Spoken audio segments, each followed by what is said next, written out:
Right. Okay, I got something in my hand. What do you think it is? A rock. Good guess, but not quite. What do you think it is? Money. It is money. How much money? What? Did you say 25 cents? It is 25 cents. I have 25 cents in my hand. I don't know how you knew that, but I have 25 cents in my hand. Now, what could I buy with 25 cents? Nothing. Basically nothing, he says. A what? A candy bag. That's a pretty cheap candy bag, 25 cents. There's not a lot. Now, we were up in Cold Lake yesterday, and there's a museum there. And in the museum, we were looking at these really old stores. It's probably the 40s, 50s. And you could get 3 loaves of bread for 12 cents. So this would buy me 6 loaves of bread. It won't now, but it would. So here's a quarter, right? Today we're going to be talking about money. So there's a quarter. Okay, I got something else. Hang on for a second. Okay, what do you... It's not a $5 bill. It's a $20. It's a $20. What could I buy with this? A couple things. A liter of gas. All right. Right? I could buy a few candy bags with $20. What else? What could I buy with $20? A few things, right? Okay, we're going to put that there. We're going to put temptation on the table here as well. Okay, I got one more thing in my pocket. $100 bill. It is a $100 bill. Oh. Yeah, and see, I'll take that, right? As soon as we get elevated, right? Now, what can I buy with this? A lot of things. A lot of, she really likes, somebody get this kid some candy, all right? She really likes candy bags. With $100, what could I buy with this? A what? A rabbit. I could buy a rabbit. Guys, what are you buying your kids? Rabbits, candy bags, what? A rabbit for $5. You could buy a lot of rabbits then with $100. You could take your family out to lunch if it wasn't a very big family. But, so, we have 3 different things of money here. Now, we're going to be talking to your parents about money today as well. And money is actually talked a lot about in the Bible. Now, if I was to offer you any of these 3, which one would you take? 100. All of you, hands down, you would take the 25 cents? Okay, here you go. All right. You would take the $20? You would take this over this. Now, what if I said that I would give you this money, but you have to do something for me first? How far would you be willing to go for me to give you this money? What if I told you I will give you this $120 for the first person that goes and dunks their head in the toilet and comes back? Is that too much to ask? Huh? So the big question that we're going to be asking is, what does it take for us? Like, how much do we value money? Because often money can be like everything to us, and we don't want it to become that way. So all of you are actually really wise in the fact that you're like, no, I'm not doing that. That's good. But sometimes we come by money in a dishonest way. Do you want to know how I got this money? No. You don't want to know? Okay, I won't tell you. You guys can go. Do you want to know how I got this money? Yeah, by working. No, as your moms and dads came in, I slowly pulled it out. No, but would that be a bad way to come by money if I took it? Yeah. Right? I actually took it out of my wife's drawer, so it was in my drawer, right? So this is actually my money, and yes, I didn't actually work for this money. This money was actually given to me. Did you know that? Sometimes money is a gift, right? But what I want you guys to understand about money is that how we come by money is just as important as what we do with it as well. Does that make sense to you? Yeah. So we want to come by money in a way that is good and honoring to God, but we also want to use our money in a way that is good and honoring to God. So what would be some good ways that I could use this $120 and don't say give it to you? What are some good ways that I could take this $120 and use it in a good manner that would be a blessing to someone else? What could I do with this? What do you think? Yeah. Donate it to who? Which charity? You tell me which one. I don't know. Okay, she's going to tell me which charity, and we're going to donate this $120. 100%. Because what we do with our money, and this is what we're going to be teaching your moms and dads to, what we do with our money is really important, but it's hard to talk about money sometimes because it's that thing that we all struggle with. Okay? So I will let you guys go off. I think, who are you with today? I had it on the thing. Lindsay? Okay, you guys are off with Lindsay, so I'll let you guys go. Yeah, I know you're disappointed you didn't get the money, but I'll let you go. Yeah, you got a quarter. You can keep the quarter.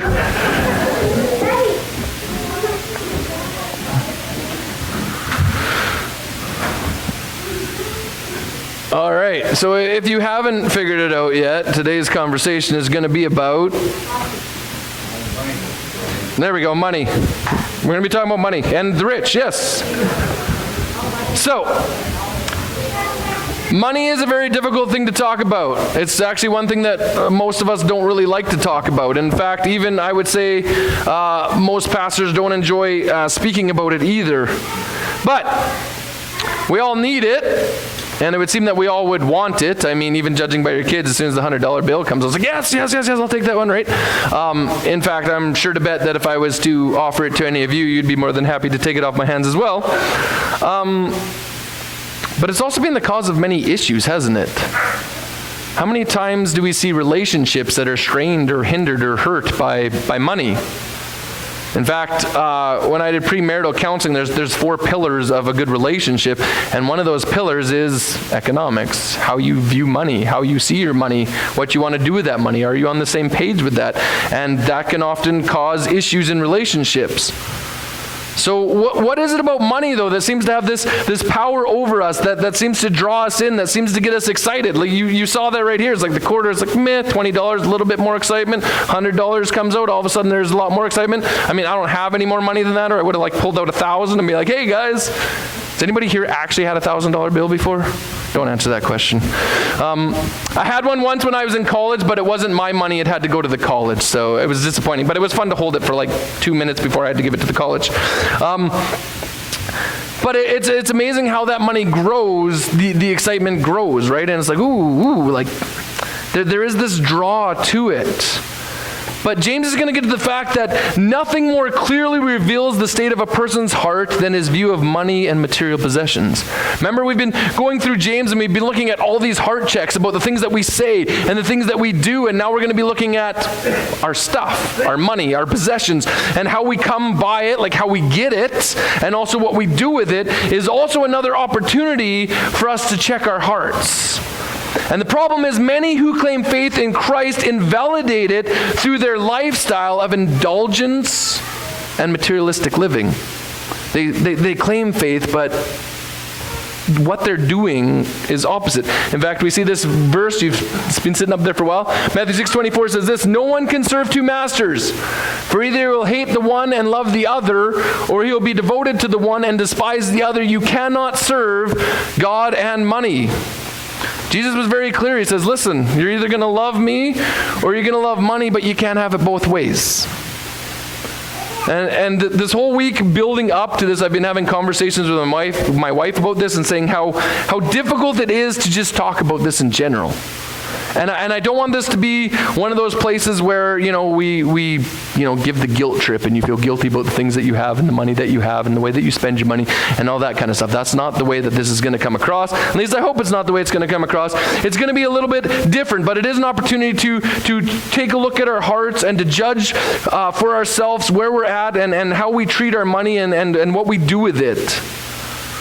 In fact, James, throughout his letter, wants to show the evidence of a person who follows Jesus, right? We talked about it. The things that we say is evidence of whether we follow Jesus or not. The things that we do is evidence of whether we follow Jesus or not. So in this as well, the things that we take with our money, the things that we buy with it, the things that we use it for, and how we come by that money is also evidence of whether you're a follower of Jesus or not. The first 6 verses of chapter 5 that James writes here are a stern warning and a hard rebuke for those who profess worship of God, but in fact worship money. So James is actually going to go into a rebuke here. James has been very clear about, what it is to follow Jesus. It's kind of this like, this is what it looks like, but now he's going to give a rebuke. And we haven't seen too much of a rebuke from James yet, but now he's giving us a hard word and a hard warning about money.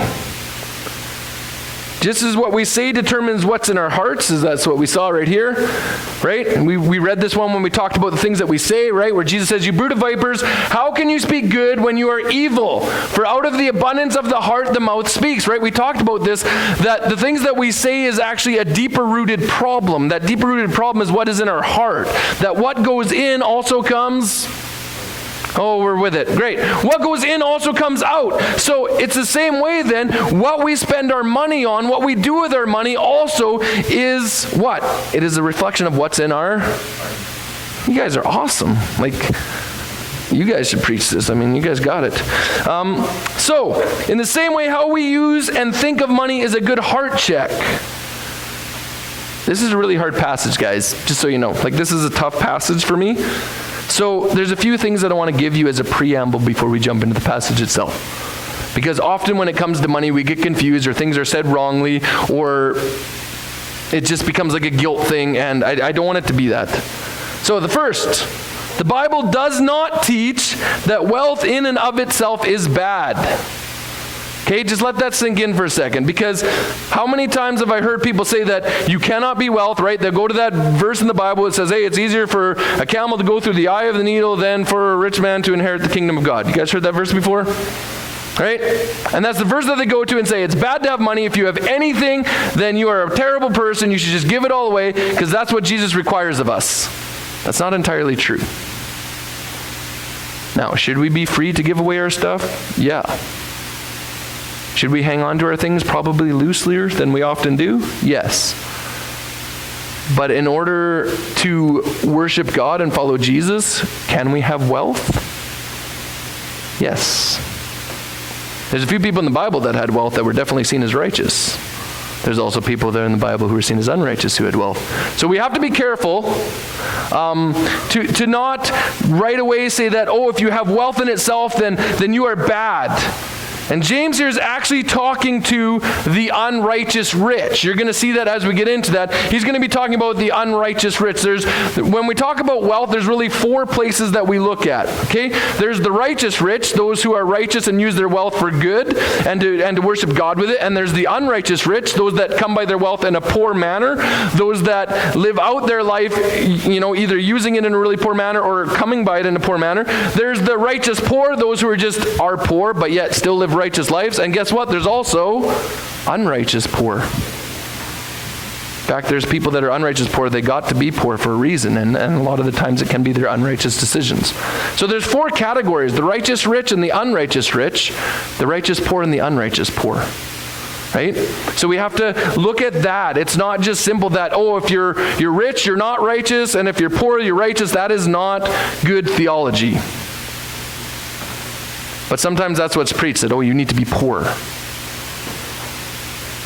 It's not always easy to be poor either. There's a way that when you've been given wealth, that wealth can be used then to do wonderful things for the kingdom. So we need to be careful to say, oh, well, you can't have wealth at all. Right? The other thing is that everyone produces some sort of wealth to one degree or another. Right? We all have some sort of wealth. Some of us obviously have more than others, but we all have some sort of wealth. And if we compare ourselves to a third world country somewhere else, obviously we'd have much more wealth than they do. Wealth is from one degree to another, and so we always judge typically on the person that has more wealth than me, right? I see myself as poor because so-and-so has more money than me, right? Isn't that typically how we judge it? Because I don't want to see myself as rich. I'm poor, don't you know? It's not true, but we'll pretend it is so that you give me more money. Sorry about that. So, James really here is putting together another litmus test, right? He wants to see what's in your heart, and he's saying the way to determine what's in a person's heart is, yes, what they do, what they say, but also how they come by their money and what they do with their money. This is going to determine what is in somebody's heart. Okay? This is a test of who you worship. Because the fact of the matter is, we all worship something or someone, don't we? The question is, who or what are you worshiping? That is always the question. Okay? So, as we jump into James here, I want to remind you once again that James is writing this letter to the church. Okay, he's a pastor. He's writing this letter to the church. We need to remember that because as he gives us a rebuke, it's really easy to say, oh, he's definitely talking about those rich people outside of the church. He's not. This letter is for the church. He is a pastor writing to his church saying, hey guys, this is the heart check. I want to help you with the heart check. I want to help you follow Jesus. This is now a stern warning for you. Okay? That's what he's doing. Must have been something I said. James 5, 1-6, this is what it says. Come now, you rich, weep and howl for the miseries that are coming upon you. Good, happy start. Your riches have rotted and your garments are moth-eaten. Your gold and silver have corroded and their corrosion will be evidence against you and will eat your flesh like fire. You've laid up treasures in the last days. I told you it was going to be pretty hard. Behold, the wages of the laborers who mowed your fields, which you kept back by fraud, are crying out against you, and the cries of the harvesters have reached the ears of the Lord of hosts. You have lived on the earth in luxury and in self-indulgence. You have fattened your hearts in a day of slaughter. You have condemned and murdered the righteous person. He does not resist you. Yeah, hard word, right? Like James just, boom, here it is. Here's your rebuke, right? Like he comes out pretty hard hitting on this. And the first thing we note here is that James is addressing the rich, right? He says in verse 1. Oh, that's verse 2. We'll go back to verse 1. Hold on. All the way back to verse 1. Here we go. He says, come now, you rich. Okay, so the first thing we see is that James is addressing the rich. Come now, you rich. Now, come now would be akin to today's like, listen up, right? Like everybody, listen up. I got something important to tell you. Listen up. Come now, you rich. So listen, all of you who are rich, listen up. I got something to tell you. And he continues on in the verse 1 to state that the rich should weep and howl for their miseries that are coming upon you. Aye. When it talks about weeping and howling, this is someone who's in like utter disarray. This is someone who is in complete mourning, someone who is literally yelling in pain and agony for their loss. So there's two questions that really arise out of verse 1. Number 1, who is the rich that James is addressing here? Who's this rich that he's talking about? And number 2, why should they be weeping and howling? I mean, these are two really good questions. And at first glance, when you look at the verse, it would seem that he would be addressing all rich people, but that's not what he's doing. There's a danger when we just take one verse and we take it out of context, right? Without the context of the rest of this letter that he's writing, this verse can seem pretty bad because we could say, come now, you rich. And of course, right away, if you're anything like me, you'd be like, I'm not rich. There's plenty of people that have more money than me, so I'm not rich. So when it says, come now, you rich, it's talking about you guys, and it's talking about me, okay? Isn't that typically what we do? So when James is talking in this letter, he's definitely talking about the people that have a whole lot more money than I do, right? Not exactly. So if we just take it at face value, this verse seems really bad for anybody who has any sort of wealth. And then you're like, well, weep and howl for the miseries that are coming upon you. You're like, wait a second. Why is there miseries coming upon me? And why am I mourning? Like, what is going on? But there's more to it. And the next verses, as we go into 2 and 3 here, your riches have rotted and your garments are moth-eaten. Your gold and silver have corroded, and their corrosion will be evidence against you and will eat your flesh like fire. You've laid up the treasure in these last days. It seems like all things don't last forever, do they? Riches come and go, and so do things and clothing, right? It says this person lays up treasures for themselves, but the problem is, once you're dead, does it matter? Do you ever see a hearse pulling a U-Haul? Right? Do you? Yeah, I hope he pays close attention. I hope he pays close attention to that. Right?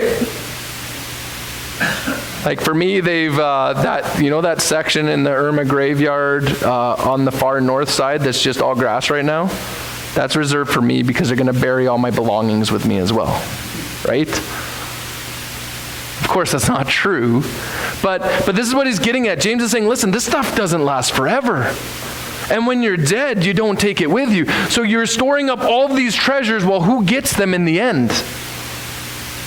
Could be anybody. You could leave them to your children, your grandchildren. It could be anybody. Who knows? But the fact that James is saying is you have all this and you hoard all of this, but in the end, what does it matter? Right? And in fact, he's saying this is even evidenced against you, that you just stored up all this stuff for yourself. It's evidence actually against you. And that you should be mourning because all this stuff is going to fade away. All this stuff is going to go away. And he's like, and it's going to be evidence against you that you just stored up all this stuff for yourself, and this became the thing that you worshiped, the thing that you cared about most. Verse 4 says this, "Behold, the wages of the laborers who mowed your fields, which you kept back by fraud, are crying out against you, and the cries of the harvesters have reached the ears of the Lord of hosts." Remember, we began by saying there's righteous rich and there's unrighteous rich. Notice how the people James is talking about came by their wealth. How did they come by their wealth? When you read this passage, how did these people get their money? You can talk to me. Fraud. We love fraud, right? It's great. My favorite is when I get the email saying, "I'm a Saudi prince." I invest in those all the time. They're really good for me, right? They came by their money by ripping people off, by not paying people the wages that they are due, by robbing people of what is rightfully theirs. This is how they came by their money. So are these people righteous rich or unrighteous rich? Unrighteous rich, right? The sad reality is, though, that there's still people in the church that do this.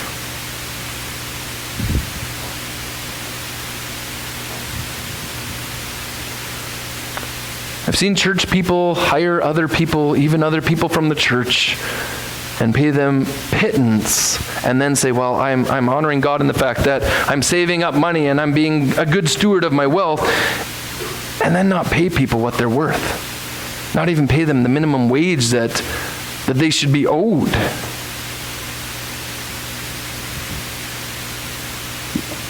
And really what's happening is you're earning more money off someone else. It's exploitation. It's coming by riches and wealth in a way that is not honoring to God.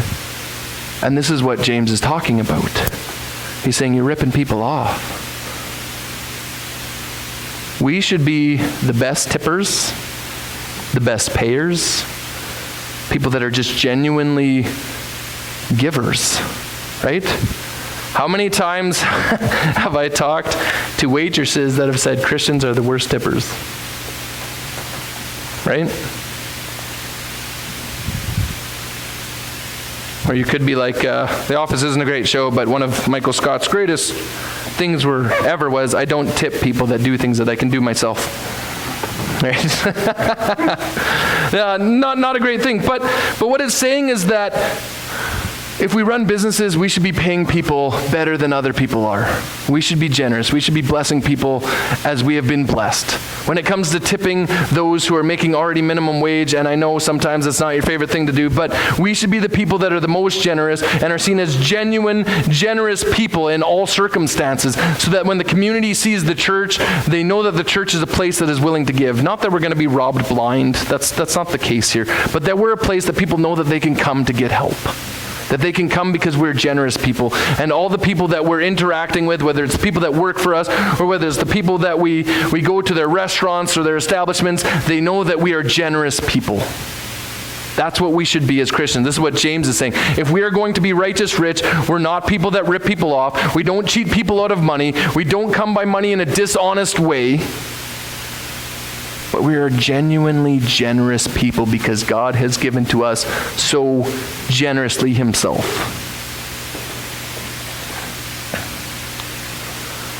He says this in 5 and 6. You have lived on the earth in luxury and in self-indulgence.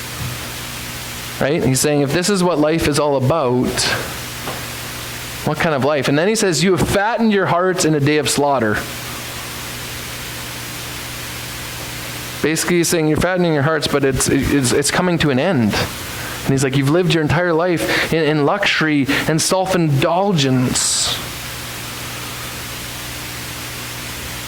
When we live this way, we've forgotten our purpose and who we're truly meant to serve. Those who pursue pleasure and luxury often descend into a vice in a vain attempt to satisfy their insatiable desires. A life without self-denial soon goes out of control in every area.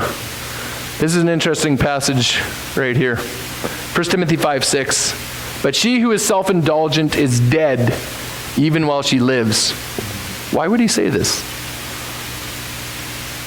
It's basically saying, like, you're alive, but not really, because all you care about is yourself. The whole rest of the world is dead to you. The only focus is yourself. So they spend their whole life chasing something that in the end is worth nothing. Ever notice that? That's kind of what we were just talking about. You spend your whole life chasing something, and in the end it's not worth anything because you can't take it with you. And in the end, when you stand before Jesus, he's not going to be asking you how much money is in your bank account, or how much you self-indulged, or how much luxury you lived in. And believe me, I'm not saying that having things is a bad thing. Like, this can often go that way where I think, oh man, I got to get rid of anything that I have that is any sort of luxury or self-indulgent thing. I got to get rid of it. I got to, like, that's not what I'm saying. Don't hear this wrong, because often that's the first place we go is like, I got to get rid of everything now. Like, Jeff's garage sale is happening after church, guys. Show up.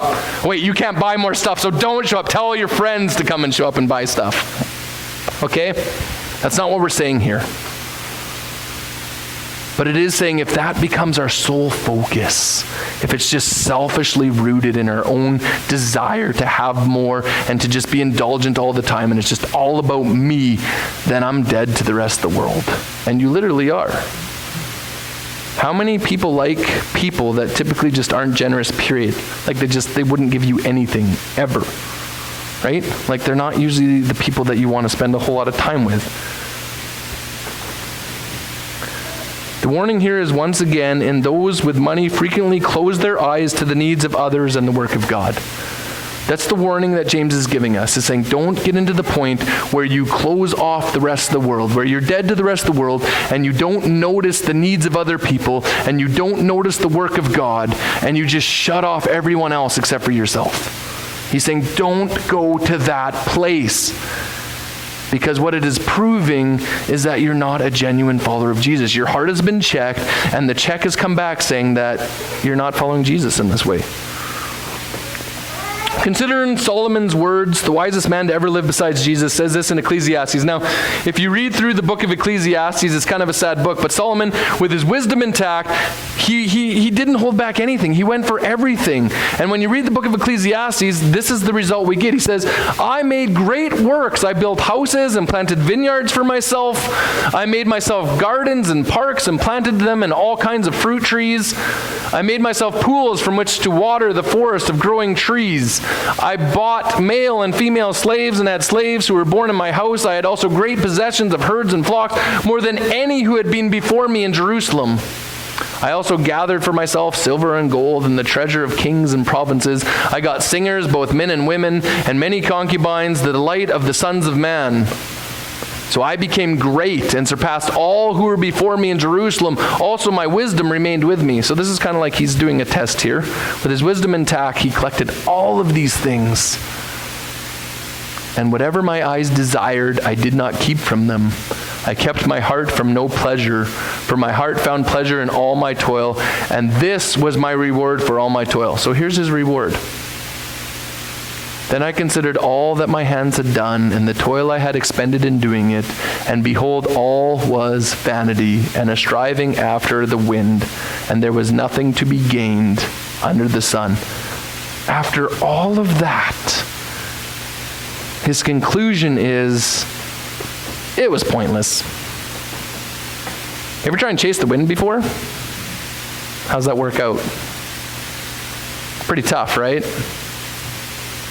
When we chase the wind, it really doesn't accomplish anything. It's pointless. It's an operation in futility. And this is what Solomon comes up saying. He's like, it's a striving after the wind. It's like chasing the wind. And I gained nothing under the sun. But you're like, wait a second. You gained, like we just saw all the stuff that he gained. And he says, in the end though, it got me nothing. Now, next week, we're going to be looking at Job because it's part of the passage. And Job was a man who had many possessions, and then all those things went away, and then they came back again, and he was a righteous, rich person. So again, I don't want us to just be focused on like, all of this is vanity and you can't have anything. But if that becomes where you get like, if that becomes like where you get your security and where you get like all of who you are, your identity comes from that, your security comes from that, that becomes a problem. And this is what Solomon is saying. If that becomes everything, if that was your sole desire and your pleasure and you just go after that, he says in the end it comes up fruitless. And James is saying the same thing. He says in the end, what do you get?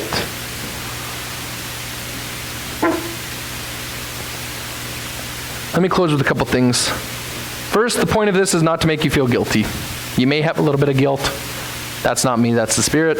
My point is not to make you feel guilty. My point is also not to make you give more to the church. That is often the way that these messages end is, so guys, did you put something in the offering plate today?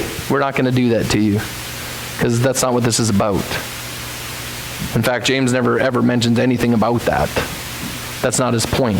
His point is that we would be genuinely generous, period, to the people that we meet, to the things that God is doing, to the things that are happening in our community, right? That's the point. So the point isn't to make you feel guilty, but the point is, as James is saying, for you to check your own heart. I'm not here standing in judgment of you. We've talked about judgment. That's not my job. Okay? In fact, I spent a lot of time praying and working through this because often when I do a message, God convicts me. So my conviction, Beth and I had a lot of conversations about this and what we do with our money and how we spend our money and all the stuff that goes with that and the guilt that comes with some of the things that we have or don't have and all that stuff. So I want you to know that we're in the same boat together on this. Right? This is not meant to be a guilt trip for you or to make you give more to the church or any of that stuff, so don't hear this wrong. That's not the point. Right? Although, if you want to all come leave your money right here for me, that'd be great. Right? That's typically how these things go. That's not it. James' vision here is much bigger than that. Okay? He's saying if you do become wealthy, you better make sure that it's done by a means of righteousness. You better do it in a pure and honest way. And he's saying when you get wealthy, it better not be the only thing you care about. And you live your life to be a blessing just as God has blessed you. Being rich is not the problem. Okay? I want you all to just put that in your head right now. Being rich is not the problem. Okay? How you get there and what you do with it is. Okay? So James isn't even saying this thing. James isn't saying that if you're wealthy, that's the problem. James isn't saying that. Even when he starts with you rich, right? We can't take that verse out of context because then he explains what he's talking about when he talks about the rich. So being wealthy is not the problem. Okay? How you get there and what you do with it is. Okay, if we get there by righteous means and we use it by righteous means, then being wealthy is not an issue at all. In fact, we can very much use it to honor God.